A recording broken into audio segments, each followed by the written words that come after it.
এক সাহাবী বলছেন, নবী কেমন ছিল জানো? যার সারা অঙ্গ একসাথে দেখলে সবচেয়ে সুন্দর, প্রতি অঙ্গ আলাদা আলাদা দেখলেও সবচেয়ে সুন্দর। আরেকজনকে বলছে, আপনি বলেন তো।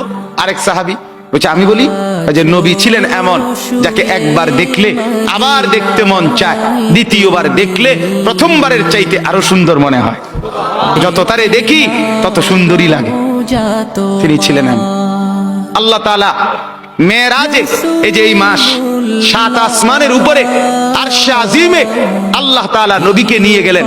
যখন আরশের উপরে আল্লাহ তাআলা রাসূল সাল্লাল্লাহু আলাইহি সাল্লামকে দাঁড় করাইলেন, এইবার আল্লাহ বললেন, বন্ধু কোনানে আনছি জানেন? আপনি জানেন কোথায় আনছি আপনারে? কয় যে আপনি যখন ছোটবেলায় জন্ম নিছেন, ছোট্টবেলায় ফেরেশতাদেরকে বলছিলাম, ফেরেশতারা আমার বন্ধুকে কোলে নাও, নিয়া আমার সৃষ্টির পূর্ব থেকে পশ্চিম পুরা দিগন্ত ঘুরাও, আমার গোটা সৃষ্টিকে বলো যে তারা যেন দেখে বন্ধু আমি কেমন বানাইলাম। দেখ আসমান দেখো, জমিন দেখো, বন্ধু আমি কেমন বানাইলাম। নাক দেখো, চোখ দেখো, ঠোঁট দেখো, মুখের চাহনি দেখো, চেহারার রং দেখো, চোখের পলক দেখো।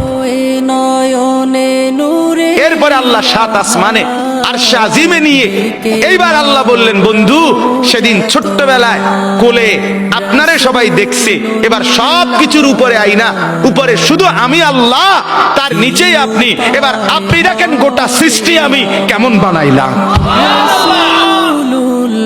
ওই সময় ওরা দেখছে, এখন আপনি দেখেন, আপনি দেখেন।